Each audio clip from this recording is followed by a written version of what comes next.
ponder after losing that first one. I actually don't want them to go towards the Zillion again. I'd like them to move away and grab more of playmaking-oriented champions. The Tahm Kench, the Rakan, the Alistar, a lot of bans that we see all the time in draft phase, and give one of these power picks to Mako. Because I don't necessarily like Edward Gaming when he's not in charge, leading that first, step towards into battle. And look at how Rogue Warriors are handling that. Double ban towards the bottom lane with that Gragas and Alistar. Of course, we've seen Gragas go elsewhere, but that is a Mako power pick if ever I've seen And the one. question here, the challenge for Rogue Warriors is what do they ban next? Because there is Rakan still available and there is Tahm Kench. Now they're on red side, so you may not want to ban either. Ban something different completely and go for the Xayah Rakan on your first red side rotation. Yeah, that's the question. It's can you give away the Kai'Sa and have access to the Xayah Rakan and just feel like you're going to smash it in lane as well as you get access to that hard initiation style support.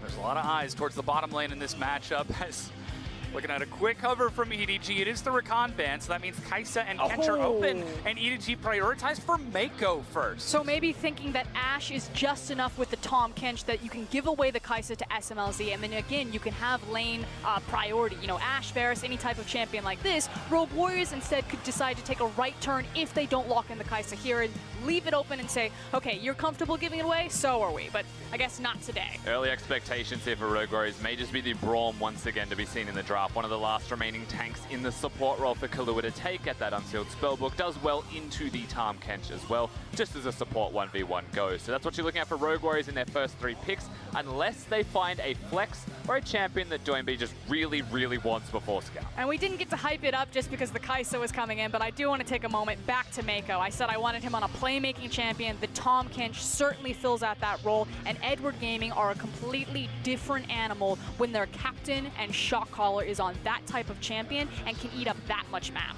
Especially when you can save iBoy. There was little protection for him in that previous game, but this time on that Xayah, he has his self-protection and the protection of a Tahm Kench next to it. And that's not even looking at what Ray is going to be headed for next as Rogue Warriors. They're still hunting down their jungler mid. Looks like Hara, once again, prioritizing that Camille. He was able to control the early game in game 1.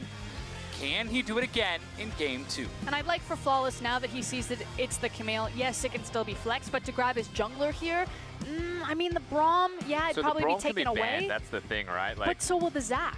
Yeah, I mean, there's a lot of junglers still up, however, overall. I still think that you could commit to something like, if the goal is aggression and ganks, then you could consider a Sejuani. He's got Olaf, Sejuani, and Zac left. Yeah. Well, luckily, EDG only have 2 bans, and then Rogue Warriors get the chance to pick.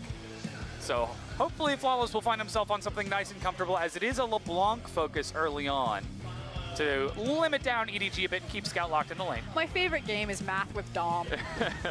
It was quick math, by the way. Is Zac banned away? You are correct. The Zac will get removed. The question is what after this Zac, I because think Flawless is limited. I think they take Olaf just because it is a Xayah, and they are playing around iBoy in that ADC position, unless they think that Xayah can survive the Olaf engage, and so instead they ban the Sejuani. But I expect it to be one or the other. Maybe a Skarner. Now the Gallia was also a strong champion for Scout. Again, Rogue Warriors, they've got themselves on red side. They like to save that counter pick for Doinb. We're expecting to see what Flawless takes with this next jungle pick after EDG get their final ban here. But now we gotta look at how EDG respond. With Scout getting limited down so much, how do you unlock him in the mid lane if you've got a Scion keeping him busy? That's a good way to keep him locked down. Yeah, the Kled. I mean, you can't sleep on Doinb, so they do respect him. They take away the Kled with the Gallia with the LeBlanc removed. They look for the opportunity to focus on the middle lane. Rogue Warriors do note that they are on the red side, so you'd expect a jungler to be seen here, and then you would expect the mid lane to be countered. Whatever Scout goes for, Doinb with the deepest pockets you've seen in terms of counter picks, ready to go. Yeah, and he's got to find something weird, though, because that's Akali, Aatrox, Ryze, Kled, Galio, LeBlanc, possibly even the Gragas. He's done that into the mid lane. Looking at the Azir right now, Scout, something with pretty good wave clear and excellent late game scaling, decides to lock it in. Vel'Koz, Yeah. are you feeling it? I'm just not feeling Doinb Doinb counter. playing the pick, but I'm curious to see if he can. I mean, that's typically what you do. Maybe he goes for the Lulu. That's the old-time counter because you can outrange the Azir by placing the picks onto a champion and then shooting the Glitter Lance off of it. And this comes back to what we expected from this series. Massive team fights and very unique fringe picks. As Maokai makes a return, Edward Gaming going back to the tried and true. Classic EDG. Of course they're going to make the Maokai work in this best of 5. That would be new. Doinby. He has played it in the playoffs once already, and he's going to lock it in as well. We've got the Yasuo in the mid lane, one of China's favorite champions at that. You can hear the crowd roar as it's locked in, and it goes into the hands of one of the super carries of Rogue Warriors. Just an interesting right turn from Doinby. I like the fact that he's saying, I am going to be that super carry. I'm going to step up. I'm going to play the Yasuo. And he does round out his composition by bringing physical damage, especially if SMLZ goes the AP Kai'Sa route. But I just feel like Lulu works a little bit more here. The only thing he might be disappointed about is that Ray didn't commit to the Ornn and went for the Maokai. Very good into the Ornn is the Yasuo win wall, but that's not going to be seen this time around. And that also means that EDG, they haven't prioritized the long range guaranteed engage tool of an Ornn. They've changed it for more flank style engages, better teleport utility perhaps coming out of Ray when he gets onto a target. It's almost as if EDG are looking for comfort at this stage in the series, going back to the tried and true Maokai, Mako, on his highest win rate champion right now at Tahm Kench, 77.8% win ratio on that champion in pro play. And they have a ton of tools that they can decide to stall this one out, play the late game, try to find picks with Mako on that Tahm Kench, because they do have the likes of a Maokai and a Zir. They want to scale up. They want to have these big 5v5s. And this is the battle for the final Worlds seed going into the World Championship. We've already determined Royal Never Give Up are the kings of China. Invictus Gaming hot on their heels in second place, but Edward Gaming didn't even place in the top 4. And Rogue Warriors usurp the last standing dynasty of old and fully embrace the future. The momentum is definitely in their favor coming into this one. They've halted EDG from yesterday after the 6-hour-long 5-game series for certain. But now Game 2's come around. We've seen some differences from them. We've seen the Yasuo in the mid lane now. He's got a lot of knockups. He's got a lot of things to assist him. Rogue Warriors have still got that 5v5 there. And EDG have said, let's match it. Let's do it better later. Now we're loading onto the Rift. Rogue Warriors, they took Game 1, and they've got another strong momentum composition in this Game 2. Let's see who the crowd is going to roar for, because again, EDG, one of the largest organizations in all of China. Can they come back and show that the times have changed? They can still compete as we load onto the Rift for Edward Gaming versus Rogue Warriors.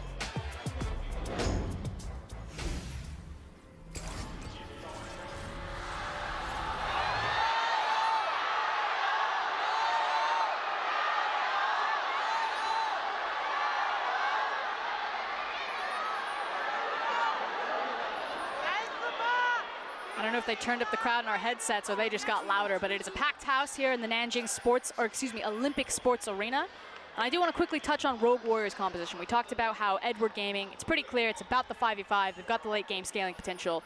Rogue Warriors, though, could completely decide not to fight the 5v5. Yep. They have great access into side lanes with the Yasuo as well as the Kai'Sa's mobility. Yeah, they've got a lot of aptitude to doing that as well, with the teleport being there for the Kai'Sa on top of all of that. Now, Doinby has the Ignite, that's expected. That's what you go towards on the Yasuo, because you want that kill pressure, not a teleport. So usually he'll be playing on the stronger side of the map, not the weak side. That is Mouse's responsibility. And we also mentioned EDG, whilst they've got late game team fight scaling, they've got that opportunity. That's not to say Rogue Warriors get outscaled. A Yasuo and a Kai'Sa late game is absurdly powerful in the damage that it can dish out. And we can already see EDG trying to once again control the bottom lane in this early game. It's a red side start for Haro, and he heads immediately to invade, but has been spotted by an early ward from Flawless. Again. Maybe he still thinks he's safe on this blue, but Haro is on the track. He's going to get around from the outside here, unspotted, Flawless. Oh, now he Pass sees is him, gone. still walks up. That's the hook shot. Auto attack trades it over. Flawless can't answer, flashes away. And he doesn't have a smite either, so Haro looking to take the camp. Yeah, and a good rotation from Mako on the Tahm Kench to make sure that he can also secure that blue buff. We saw that SMLZ and Klua started to cheat towards Haro, so communication, where it fractured a bit in Game 1 for Edward Gaming, seems to be cleaned up at least for the first 2 minutes in Game 2. And a big win here for Haro is that he doesn't have to smite the camp away. He's going to be able to keep that one, so going towards the Raptor camp won't hurt him nearly as much. But before that, he may even consider ganks. However, very good ward from Doinby. He'll be spotted. He'll see the ward die, though, and know that it's gone. Still, Rogue Warriors going to have to play the same game they played in Game 1. Track Haro early around the map. Try to make sure that your lanes are safe to scale up and look for those mid to late game fights. Or let's see if Haro can find some unique and clever paths. And Flawless is looking at the big level 6 window naturally for the Sejuani, but especially when you have a Yasuo in the mid lane. People often really underestimate the burst damage that Sejuani can do at level 4 and 6, so these are the windows that I'm looking, and I expect it to be mid to allow this Yasuo to have pressure in those side lanes once the initial towers start falling down. In the bottom lane, that's actually a plasma stack from SMLZ getting damage against iBoy and Mako. The early push slowed SMLZ down, but Haro up top right now. Believe he's just been spotted by Mouse as he's denying the Krug camps and still just keeping Flawless down as much as he can. If Flawless was looking for that level 6, he's been denied a blue buff, he's being denied Krugs up top. So much of this is just pressure that Haro is putting down. When you look towards mid lane, you see Doinby struggling. Flawless, he's found his first opportunity. If they find the pick, they're not going to get it at all. But if they find it and they open up SMLZ, similar to what you saw in game number 1, suddenly a player who dies a lot in lane gets a lead, and Rogue Warriors much more confident around him. They'll be looking for those big team fights from SMLZ if he can make it to that point, but this risky laning phase looks like it's going close to even right now as iBoy is just constantly trading, but Haro, non-stop pressure. Yeah, Flawless is under constant assault. So while SMLZ may have shored up some of his laning weaknesses and is doing much better in this series, it is leaving Flawless exposed. The fact that Haro is continuously punishing Rogue Warriors by walking into Flawless's jungle and making sure that Sejuani is farther and farther away from that big level 6. Slowing Rogue Warriors down. Still very early into the game, but looking at some early CS advantage for Scout in that mid lane on Azir as Doinby taking the Conqueror's Yasuo. iBoy just needs to leave. He's got no mana to his name, so even staying there's a risk. Doinby on Yasuo has rotated up here at level 4. He's got Ignite. Very clever pathing, gets him up there. Looks for the autos, still holding on to the Ignite. Finally gonna drop it down, but gets knocked out. There's the Ignite Ray, is ticking the minions, even helping the final tick. Doinby gets first blood. And who is ever going to expect the level 4 Yasuo gank, especially into the Azir, finds the window where he has control of the mid lane, makes the rotation up, and makes it stick. And Flawless even gets to soak up a little bit of experience in this middle lane, and he has very limited jungle camps to look towards. Was waiting for the Raptors to spawn. I mean, the end result of this is wonderful for Rogue Warriors in what was a very dire start to this game. And you'll notice once the CS difference comes back, Scout is handling Doinby, but somehow, again, they find a one opportunity that they needed. All you need is a single window for Rogue Warriors, and they will bust in and start rolling down with some kills. But Scout, he's trying to maneuver around, but walks on top of a ward. And he has no precision tree as well. He's gone towards Inspiration secondary. So Time Warp Tonic to be seen with his Corrupting Potion, a bit more sustain in laning phase, but loses out on the alacrity or the potential attack speed that we'd also get there that stacks up. Now it looks like EDG are setting a trap onto Doinby. He's level 5, gets swept back by Scout, dashes in, looks for the knockup array, dodges it by going under, and EDG answer back. Doinby accepts his fate, holds on to his flash, so he will still have that summoner in his back pocket, but great response from Edward Gaming. Yeah, definitely could have flashed to safety, but 3 people come down to make that one happen. A lot expended. Still good for EDG in the end, however, getting that trade kill across and going towards Haro, who's now further ahead again. Just forcing Flawless out of the jungle. Looks like Flawless is ready to trade back again. iBoy controlling bottom by shoving into SMLZ wave after wave. And it just feels like a pressure valve right now from Edward Gaming. The game plan is still exactly the same. It's all about their bottom lane. And it's now just a matter of time before Haro and Scout both commit to try to force down this tower, because it is eventually going to get whittled down as SMLZ's health bar is hanging on. Trying to recover with that refillable. Even going for fleet footwork for a safe lane and sustain. The scary thing, though, is Mako now level 5 means that the bottom side river for Rogue Warriors, it's going to go from bad to worse, because now you're going to deal with the Abyssal Voyage and the fact that Mako can be there at any time. Flawless is in a super precarious position. He has to be picture perfect in how he's going to navigate around this map, because EDG have drawn a giant target on him. And this guy knows exactly where the vision is and chooses to ignore it completely. Doinby placing control wards, working on the top side of the map, feigning as if he's a jungler of his own. He's going to make the ganks happen on the top side, but good respect from Ray in this case. He did back away very aptly, and he's is going to be perfectly fine. Super carry Doinby looking to put on another strong performance for his team. Remember, he used to be the support style player, playing Karma, Lulu in the mid lane to support massive AD carries and junglers in the past. But now on Rogue Warriors, he's really stepped up as the captain, as the leader, as a massive carry in his own right. And when paired side by side with SMLZ and that supporting team, Rogue Warriors are absolutely a roster to be feared. And what was so interesting is taking the story, Doinby was all business. Normally he soaks in that spotlight. He'll throw his hands up, he'll meet the crowd, he relishes for those cheers and that loud noise. But today, very solemn face, he sits down, he's not jovial, he's not smiling, he wants this ticket. Yeah, and very solemnly, he'll continue to struggle in this middle lane 1v1. If you don't have immediate kill threat, if you cannot dual scout, you're in trouble. So am I. Respecting the weight of the stage from Doinby as Rogue Warriors, they try to take control over the bottom Scuttle Crab, but here it is, 9 minutes on the dot. EDG have just got some fresh buys, and they're already prepped to set up a path towards the bottom lane. Triple control ward. But now it's what play does Rogue Warriors make? Flawless is making his back, and either he's going to walk immediately bottom because he expects the dive coming, or he decides to go mid and they throw out the Sejuani ultimate and try to instantly kill Scout. But that means that Doinby needs to look delicious and keep this Azir hanging around. The exact same punch every time from EDG. But here's something different. Haro turns on to the Mountain Dragon. Mouse doesn't have teleport, but he does have lane control, and Ray is trying to track him into the river as he's roaming. Flawless is spotted as he heads bottom, but he Haro is 6 pulls now. away from the Dragon. That's a big thing for Rogue Warriors. Flawless being 6, having that gank access, working with Doinby. It's not the easiest knock-up guarantee, but it is there.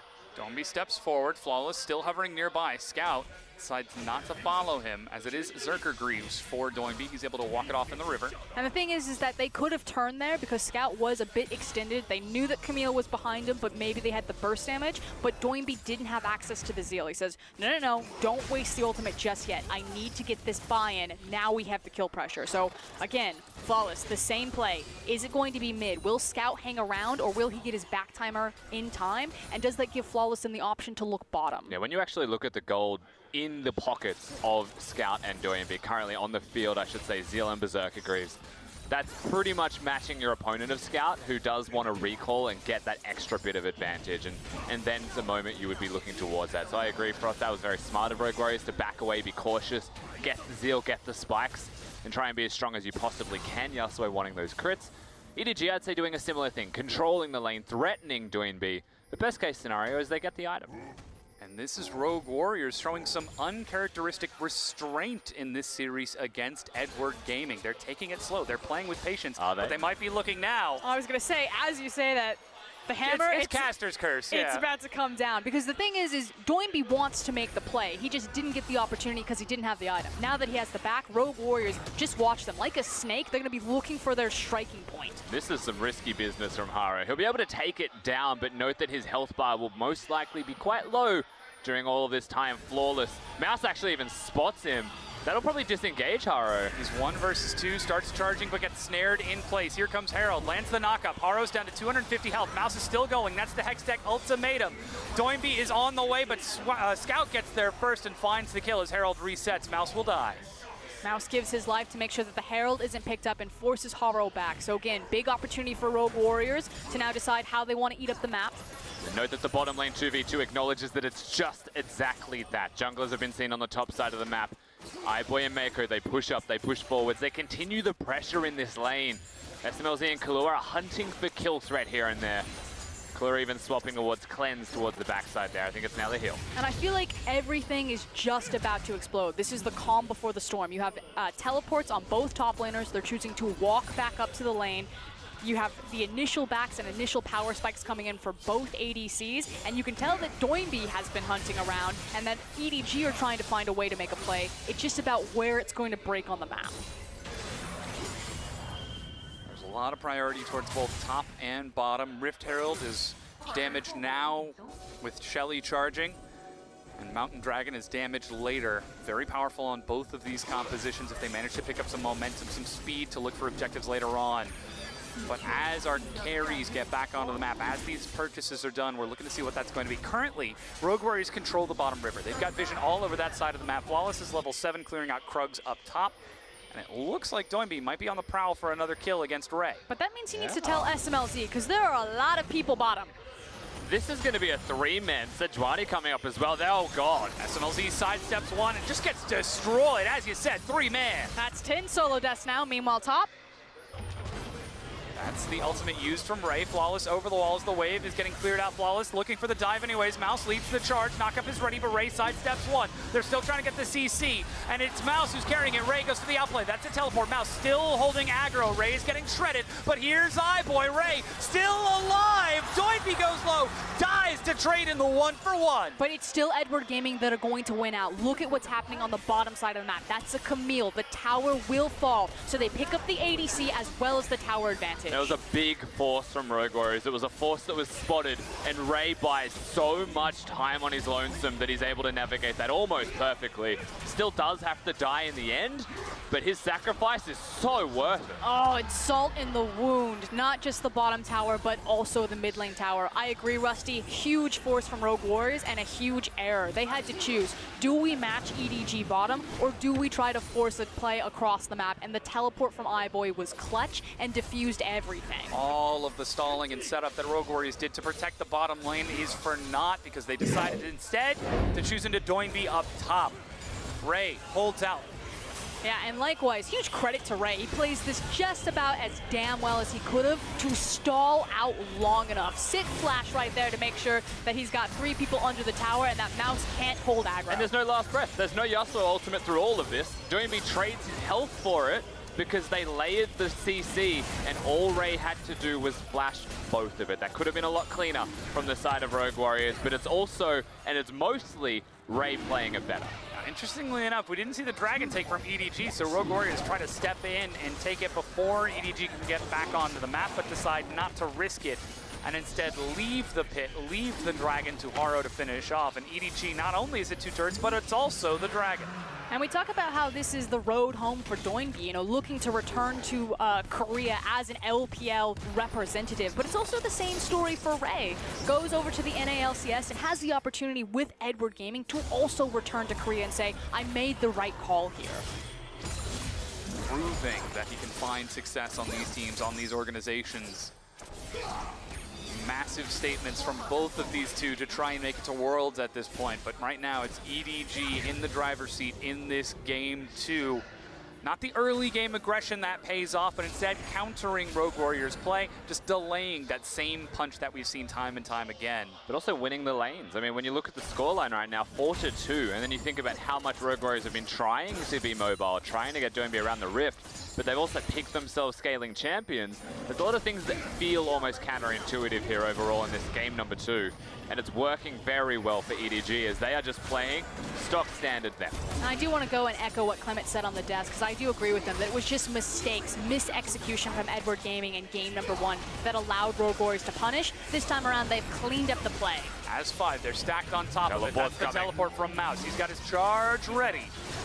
Over the wall, here comes Doinby and Flawless. The ultimate lands on Ray into the front line. They manage to find iBoy, but he's saved by Mako. Double knockup, and Doinby follows it. Haro leaves, but that means iBoy in the front line. He's going solo, but still firing across. Trying to get some damage, but Killua soaks the wall. Flawless, the first to fall. Killua will follow it. A double kill to Scout, and Mouse gets left behind. Scout on the chase finds SMLZ, forces him away.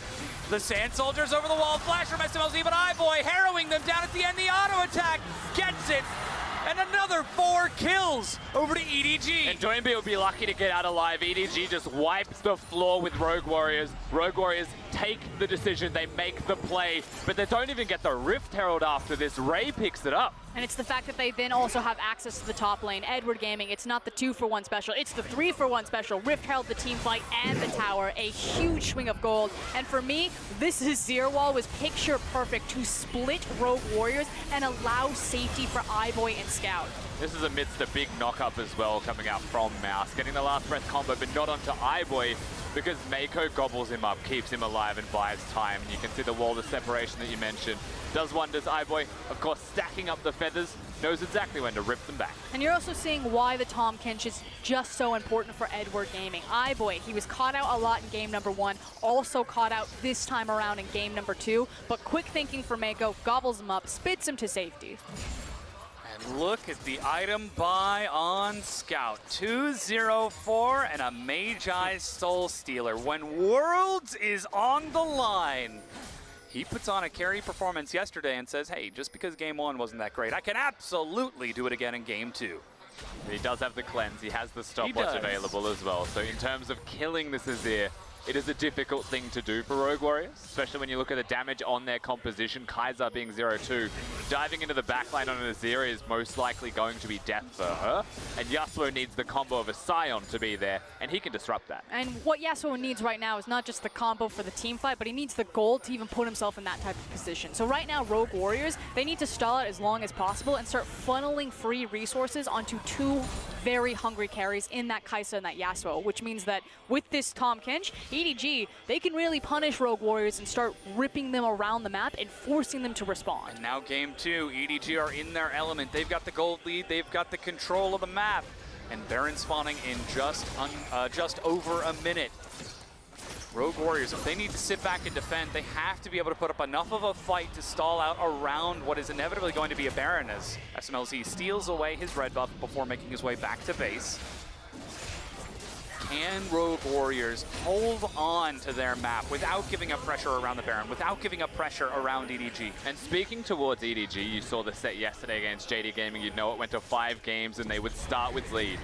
And they would take a very long time to translate those leads into map victories. But right now, with the comp they've got, with the momentum that they've got, it may well accelerate. Just want to take the note of the replay, the fact that SMLZ, Hope is still alive. He did manage to snipe that red buff, but Mouse. Shelly, here she goes. Mouse and Doinby are flanking, but they need to draw the line somewhere. Flawless eats some hits. Doinby finally shows himself that Flawless is snared. The turret will die, but they found Haro on the side. Mouse tries to ultimate away. He manages to force a flash out of Brave, but EDG are collapsing too quickly. And Rogue Warriors, they give up too much ground. And frankly, it looked like the defensive vision setup from Edward Gaming. They know that Rogue Warriors, the only way back into this moment is through a flanking play like that. Haro either looking for a play himself or actually just setting and scouting out with that defensive vision line, finds Mouse out of position and immediately punishes. Yeah, the wards are in place, and now we crest over to 20 minutes as well. EDG, whilst they could consider the Baron, they look towards mid lane. They've got 10 seconds now without Scion there, and Rogue Warriors, their wave clear is very lackluster.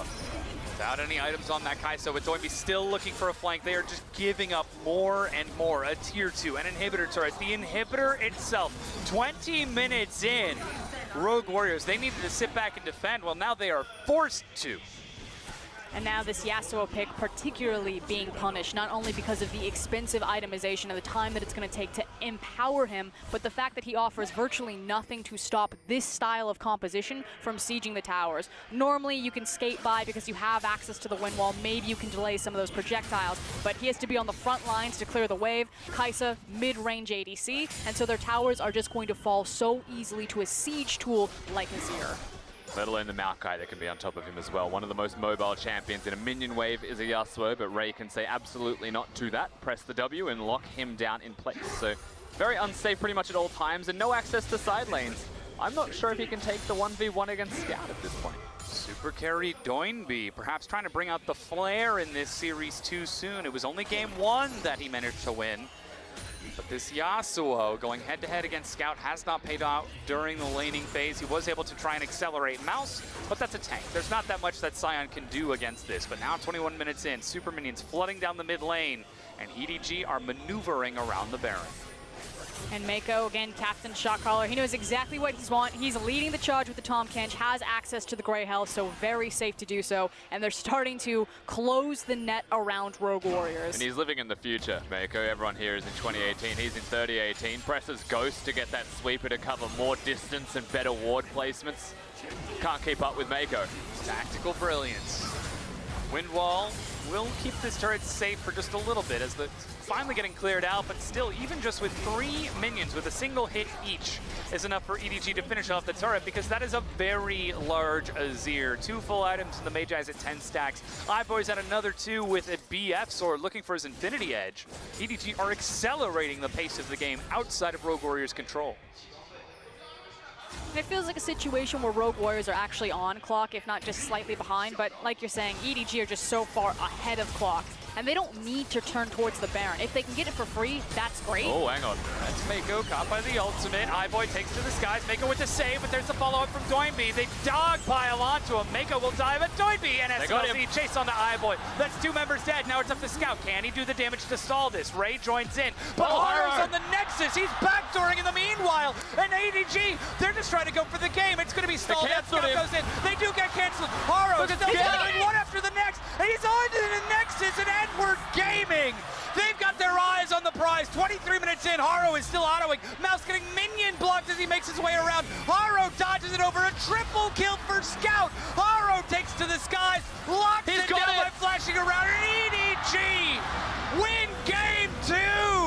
And you never expect a player like that to make that type of play. Yes, Edward Gaming, huge organization, so much history behind them, but that wasn't Clear Love, that was Haro. He's played about half the games this split for Edward Gaming and makes the clutch play in game 2. Just when you think Rogue Warriors have got the team fight, you see them get the kills, you see iBoy go down, the camera pans to the new jungler of EDG, and he pulls off the modern day Expeke with Camille, dodging around, had the minions to assist him, but he comes up so clutch.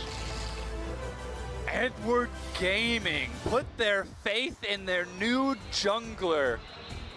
And sure, even if Rogue Warriors have been able to win the fight, take a massive team fight, turn things around, it was still a long way to go, but EDG and an absolute trust fall allow Haro to catch them and equalize it to 1-1, bringing us down to a best of 3 for the final world spot. Looked like disaster there initially. You can see what Edward Gaming were thinking about. Like, we can approach this tower. We've got the Azir wall. They engage. We'll just disengage and reset. They wanted to play the map game. So still reminiscent of the fact that Edward Gaming playing multiple lanes at once, playing pressure points, but still caught off guard a little bit by how aggressive Rogue Warriors can be. I mean, that game ended with 4 kills on the side of Rogue Warriors, and most of that was in the last fight. That was an absolute shellacking 23-minute victory for EDG. They never looked like they were going to lose that game. From the minute they picked Azir and they played the 1v1 and had control there, Scout just did too much around the rift, and Ray, diving him seems impossible. Yeah, and that's the momentum difference. If they can keep Flawless from affecting the lanes, if they can prevent Doinby from getting too far ahead, Rogue Warriors need more time to reinvest, and that buys enough time for EDG to play within the pocket during that mid-game. But now it's time for our analysts to break down that Game 2 EDG win. Thanks, guys. And honestly, that felt like just complete containment from EDG from start to finish, coming out of the draft, right through the laning phase and all the way into the first team fight. And that was essentially the end of the game. And everything starts from the jungle once more. We have to remember, Flawless was the one we called the Hunter. He was supposed to be the solo kill duelist in terms of the jungling, but this time he's completely capitulated to Haro. He's saying, take everything you want, I'm going to stand back and just look for the big tank players. At this point, I actually expect Game 3 Rogue Warriors are going to bring on Holder and Kiwi because there isn't that much of a difference. Oh, well, all right. You're thinking steps ahead. I'm thinking steps ahead, but that's the main point. You're right Yeah, about we'll the tank definitely bring that up in point. a second. Because ultimately, the early invade, blue buff steal, pushing Sejuani back, you already saw for a good majority of the game, Camille is usually the jungler that falls behind in experience to the AoE junglers, the tank junglers. This was a game where you didn't have your biggest camp, which was being pushed around. So that was step 1. And to your point in Game 1 about containing, having the strong lanes, that happened in Game 2 for EDG. So kudos to you. I mean, I was like, I don't trust you to make 0 mistakes, but it felt like that was the case here for EDG. Yeah, definitely. And you have to remember, he actually spotted out Haro going for his blue buff in the level 1 as well. They had the wards in place. Yeah. He still went for it, still blew his flash early, right like Game 1. So that point has to change if Rogue Warriors wants to hang on. Also feel like the first big play of both games just spiraled out of control both times around, especially when it was in top lane this time with Ray, and he just unbelievably safe in the top side. 1 versus 3 makes the play happen somehow, and EDG end up taking an incredible amount off of this. One point is I love the fact that Rogue Warriors have been going for this, right? Because the first kill going to Doinby for the first dive, Ray was ready for this. He was prepared. The TP was just for insurance. Ray didn't even need it! Able to come down, trade the kill. Sure, Doinby gets that in his pockets, but across the map, that was EDG taking ownership and pushing out lanes, chipping at the towers. And honestly, you have to just give praise to Ray. That was such a good mechanical play. He dodges out the flash from the Q3, doesn't get knocked up by the last breath, and then uses the bind onto Yasuo. So when he's holding onto it, when he knows he can finally get the last breath, he still can't use it because he's rooted in place. So very well played with the Maokai. EDG with the classical top lane pick. When it really comes down to it, they always turn back to Maokai. And a small point, too, is that he really forced the three people who are diving him to, you know, toggle into champions target only, because at the very end, he was just hiding underneath the turret. So you're either hiding the turret or him. So he understood what he needed to do to get himself out of that situation. He played it perfectly. Yeah, just really impressive stuff, and that was 2 towers on the bottom side and then complete control over the map. Then set up the next play towards Herald, and from here it's just like, okay, now's your time, Rogue Warriors. You're not too far behind. You should be able to take a team fight because this is what you're known for into the EGD, and you're expecting this is the time when they start to come back. And this is the biggest turning point. Mouse played this really well. He got the initial knockup onto iBoy, but iBoy still gets gobbled up by Mako, and he pops back out the other side, still able to do damage. If the first initial hit does not find a carry on EDG's side, there's no way that Rogue Warriors can finish it. The best part about this Scout point, the Azir, the ultimate, really just isolating members and just being able to chase them down. The ulti was the MVP, allowing iBoy to free fire. Yeah, Scout really came up clutch in that game, and again, it seems like it's the year of Scout right now, and you know what? He's going to get MVP as well. Congratulations, Scout, for that one. And he's just been playing out of his mind throughout the playoffs and throughout the year. And it's like, it feels like at some point, Scout's got to get rewarded. And here it is. It's funny. You know, you give him his ear, you put the top laner in the Maokai, and you're like, this is an old EDG. Feels like they got punished to the same composition in the in the regular season. But they come out, the individuals play up, and even just the small points of the laning phase, taking the electrocute there, and just bullying the Yasuo under tower, building up the waves, and that's why it was about 10 to 20 CS down in the matchup, the Yasuo was, and was forcing Doinby constantly to look to roam.